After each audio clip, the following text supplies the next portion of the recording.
What's up, Foundation? What's up, YouTube? It's your big partner, me. Y'all know, Cartoon One from Eastside Avalon, the Village Storyteller. Okay, I'm back again, man. Y'all know it's somewhat of a story time. I don't know if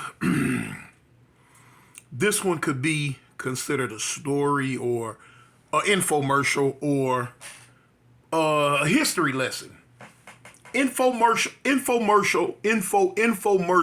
slash history lesson. That's what this one is, y'all. This is, as you can tell from the title, How to Survive in South Central. Y'all heard the song before.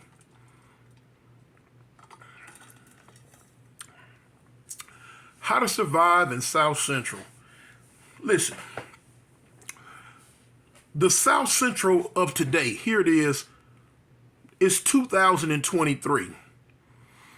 The South Central LA of today is vastly different from the South Central of the 1980s, of the late 70s, all through the 1980s. Vastly different. Now listen, when I say South Central, I'm speaking on Los Angeles, but now I'm Compton, Watts, you know what I'm saying? South Central, West LA, Inglewood, you know what I'm saying? Gardena, Carson, all that's LA to me. Now, when I say LA, people that's from LA, we know all that's LA. LA, one big melting pot. Boom. But of course, South Central. Okay, so listen. Vastly different. It was when you use the term, that's why Q made the song How to Survive in South Central. You know, back then, like I say, in the late 70s, all through the 80s, LA was not a place you was just gonna jump off the train, plane, or bus and just run around, just come kicking in. No. You wasn't finna do that. No, you was not finna do that. Listen, LA was a place you had to learn how to live. It wasn't no just coming here living. In LA, you had to learn how to live in LA. There were rules and regulations about living in LA that you had to adhere to back then. You know what I'm saying?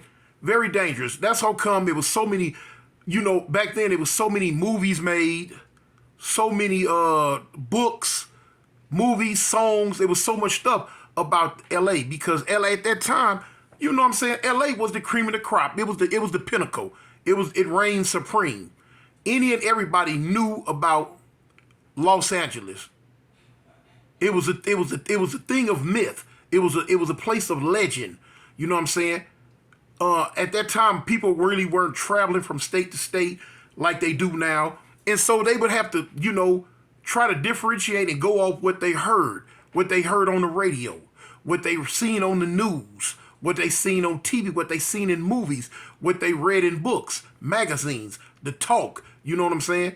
That's all people could go off of, and it left back then. Back then, it left a lot of people in different states in awe, like, oh, you know what I'm saying? Like, man, Now, of course, now here in this day and age, everybody is caught up. Everybody's living dangerous.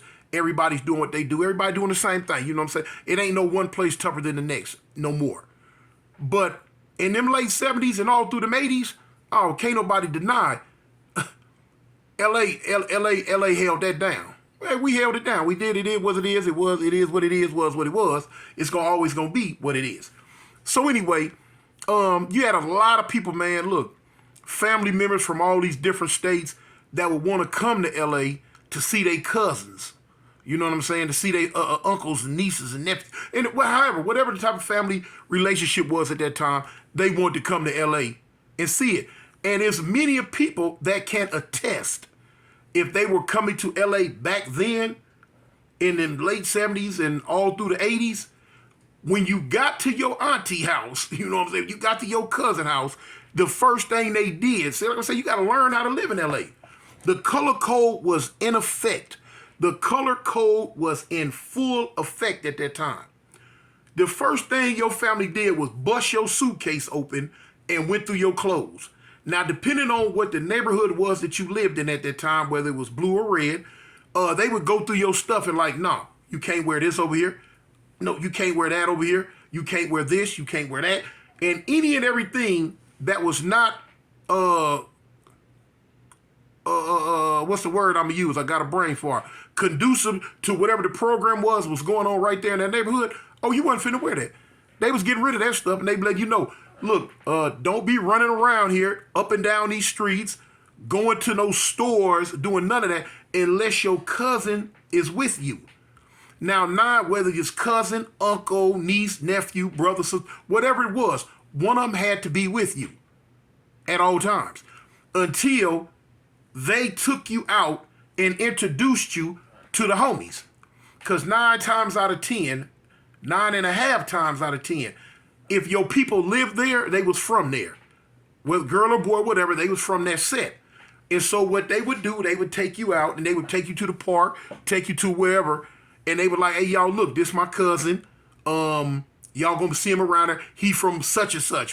Whatever other state that they were from at the time, all of them was foreign to us back then. And they would introduce you, like, look, y'all gonna be seeing them, this is my people, you know what I'm saying, this is my family, whatever. And so the homies would be around, all right, what's up, cuz, or y'all, what's up, blood, whatever, you know, depending on where they at. Now they see you. Because, see, banging back then was very territorial. You was not finna walk around like they do nowadays. You were not finna walk up and down them streets in people's neighborhoods, and they didn't know you. They seen you, they was on you. Oh, homie, what's up? Where you from, homie? Man, what's up? Man, where you from? Yeah, you know what I'm saying? Because I've done it several times. You know what I'm saying? Several times. People coming to LA. I know a lot of I met a lot of people from different states say they was coming to LA and stopped at gas station to get gas, and all HELL broke loose on them. You know what I'm saying? The next thing they know, they had their hands up in the air talking about, man, I'm from Iowa. I don't know, I'm from Iowa. I ain't got nothing to do with nothing. I'm from Iowa. You know what I'm saying? But you done pulled up at this gas station and folks is banging. You know, you couldn't do that. You had to learn how to read the walls.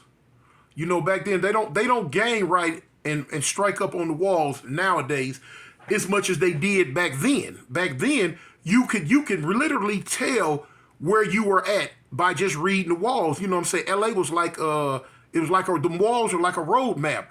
You know, dudes used to write, welcome to such and such hood, and have an arrow pointing that way. Let you know, okay, you enter in the hood. And then at the other end, it'll say you are now leaving such and such hood, and have an arrow pointing that way. Or on this side of the street, it would say entering. On that side of the street, it would say leaving. You know what I'm saying? We used to, little weird stuff like that. We used to hit up. And then you just driving, you reading the walls, you could tell, wait a minute, hold up. Boom. You knew when you left one set and was entering another set because the wall graffiti would change. And it was like that all over LA. You learned how to read the walls. The walls would direct you and let you know where you were at. As far as like, you know, dudes would get, a lot of time back then, dudes would get caught out of pocket. And they look up, like, one of the things that people experienced a lot back then was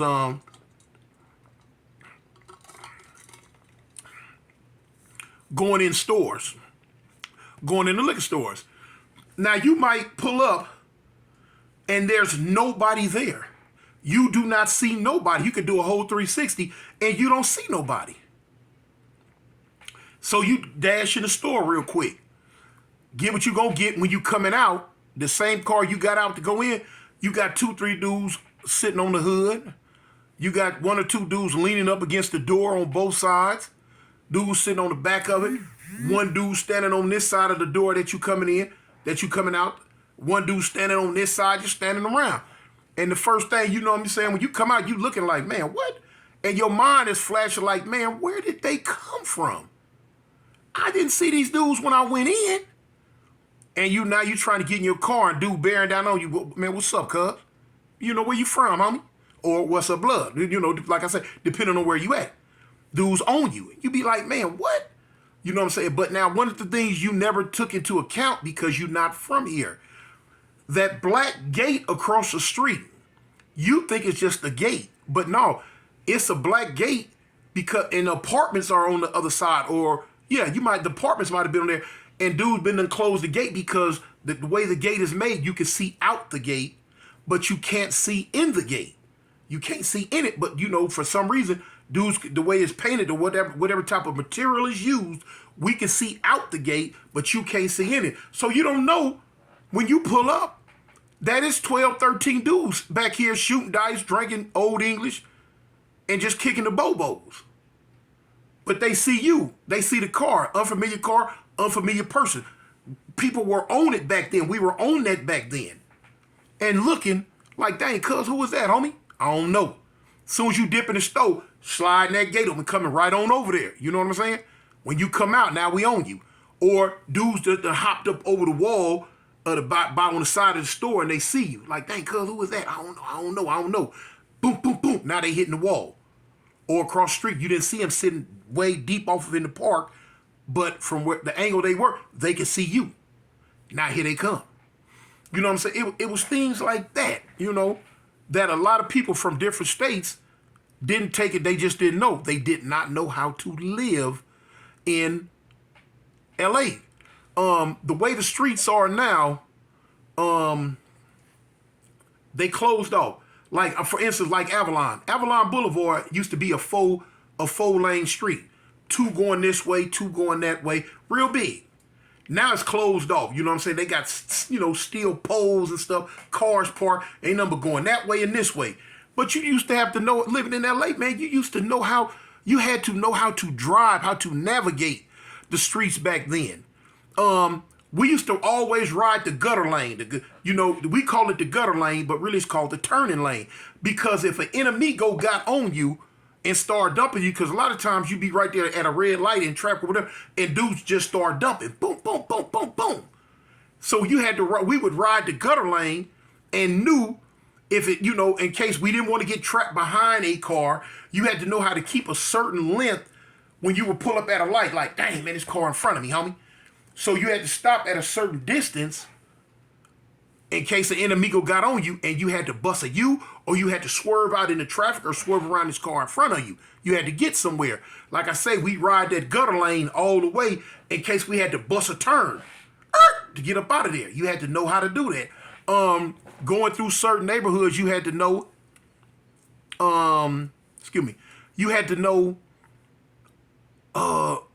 where it started. For instance, like, when we would go from South Park, we would leave the 50s, going down Avalon, going to the 80s, going to Avalon Gardens.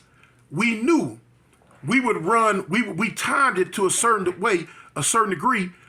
We was cool until you got to about 79th.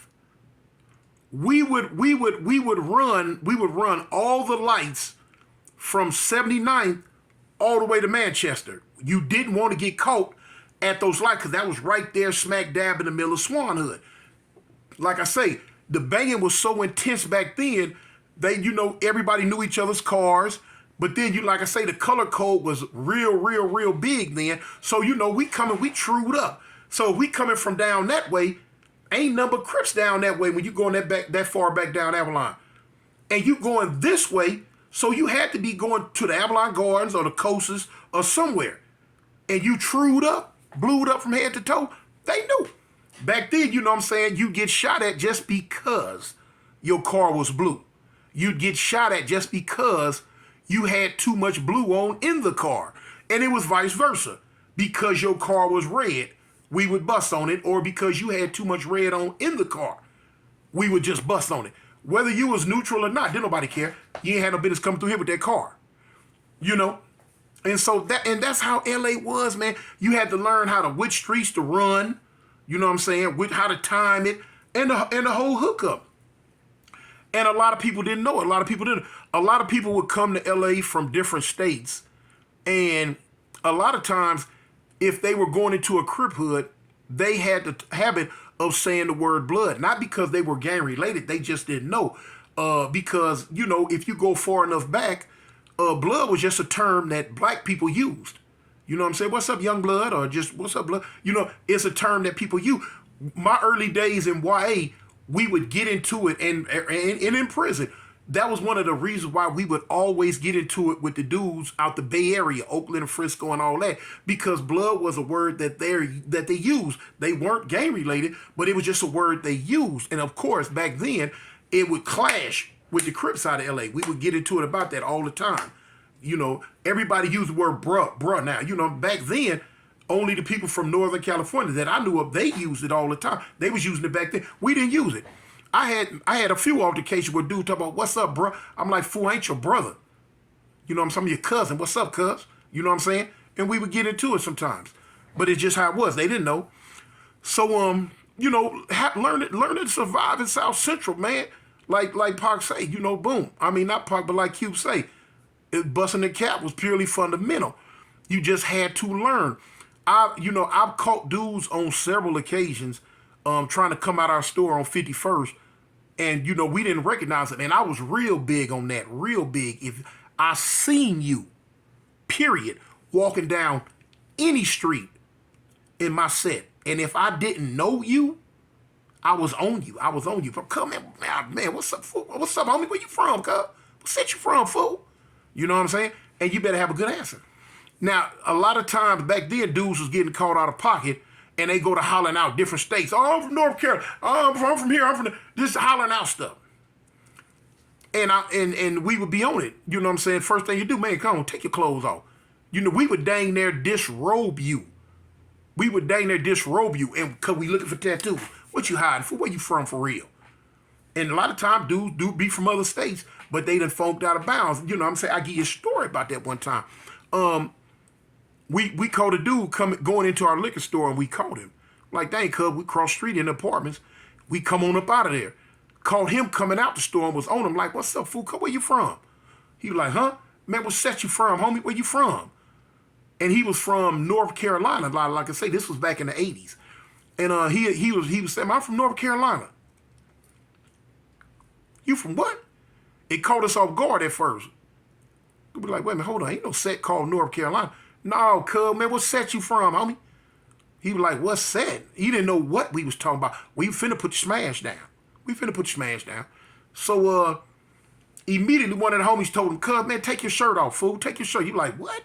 Man, take your shirt off. We finna mop this clown. We finna mop him.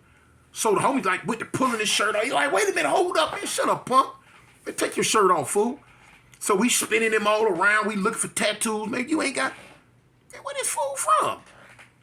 Now, before we can get a hold to him, here come one of the homies from down the street. I ain't gonna say his name. Hold up, cuz. Hold up. Wait a minute. Hold on. That's my cousin. He didn't realize that his cousin had left out the house and went down to the store without him. Bad move, Clyde. Anyway, because, you know, we were finna find out if his skin was tender. We was gonna see if it was tender, you know? But the homie run up, no, cuz, hold up, no, he don't know no better, cuz, that's my cousin. So he run me like, this your cousin? You like, what? He like, yeah, that's my cousin, man. I'm staying right down the street. You know, I'm staying right down there. That's my cousin. So the homie explained, yeah, he from such and such. He don't know no better, boom, boom, boom, boom, boom. So we like, okay. So we like, cuz, let him know, man. He just can't be bouncing around here, homie, till we get to know this fool, you know? But that's how LA was. That's how it was back then. You had to learn to survive in South Central.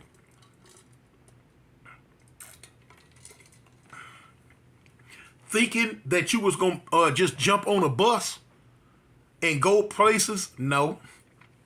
It wasn't going to happen. Because back then, homies used to hang at bus stops.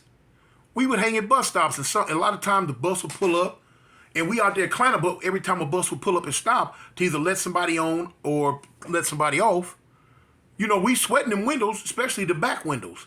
We sweating, we looking. You know what I'm saying? A lot of times you going through the wrong set, and dudes will peep you. If you look like you was banging, and that bus stop, we look like, hold up, cuz, hold up. We either gonna try to stop the bus and let us get on it real quick so we can mop you or find out where you from, or we would shoot down to the next bus stop and catch the bus when it pulled up, and we'd get on and do our due diligence. You know what I'm saying? It's a lot of people seeing some bad days. Bad days. Certain schools, you had to know what school to go to. You just really had to know how to navigate through LA, homie. You know what I'm saying? Through LA. It was like that. It was serious. It was very serious. And dudes was about that life. They was about what they about. That's how LA had picked up the term gang capital of the world back then. You know what I'm saying? Because it was just like that. It was like that. It was like that. It now, true enough, in this day and age, it's changed vastly. You know what I'm saying? The color code is gone. Crips and Bloods, they get along very well now. They get along way better than what they did in the 70s and the 80s. And it's just different. You know what I'm saying? Dudes, you know what I'm saying? It's easier nowadays to get a pass. And it's mostly the younger generation that's just really on the gang, bang, bang type tip. You know what I'm saying? Dudes 19 and younger. Whereas back when I was coming up, you know what I'm saying, homies was with it. In the early 20s, late 20s, early 30s, you know, homies was banging because that's what it was about. You know, that at that time it was the building of our culture. It was the building of our foundation on what we was about, you know.